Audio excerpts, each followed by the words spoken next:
কখনো ভাবতে পারি নাই যে মাসে এত মান্থলি একটা বেতন পাবো। 3-4 মাস পরপর যেহেতু চেঞ্জ হবে, তো আরও প্লেয়ারদের মধ্যে আরও উৎসাহ বাড়বে এবং তাদের মধ্যে আরও কম্পিটিশন যে ভাবটা ওটা তৈরি হবে এবং যারা আমরা এই পর্যায়ে আসছি আমরা সবাই চেষ্টা করব যে আরও ভালো কিছু করার এবং পারফরমেন্সটা ধরে রাখার।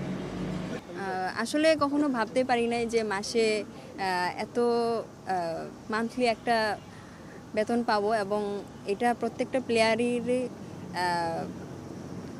খুশির ব্যাপার। চ্যালেঞ্জটা আসলে আমরা পজিটিভভাবেই নিতে চাই, যেহেতু খেলার প্রফেশনে আছি এবং আমরা সবসময় চেষ্টা করি দেশকে ভালো কিছু দেওয়ার এবং দেশের জন্য ভালো কিছু করার এবং বাংলাদেশকে ভালো পর্যায়ে নিয়ে যাওয়ার।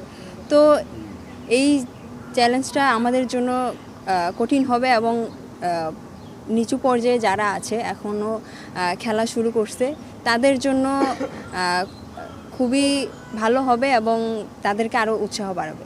আসলে প্রত্যেকটা প্লেয়ারেরই স্বপ্ন থাকে অলিম্পিকে কোয়ালিফাই করার এবং অলিম্পিকে খেলার। তো যেহেতু এরকম এক সাপোর্ট পাচ্ছি দেশ থেকে এবং দেশের প্রধানমন্ত্রী যে আমাদেরকে সুযোগ করে দিয়েছে, তো আমরা চেষ্টা করব অলিম্পিক পর্যায়ে খেলার এবং আরও ভালো করার।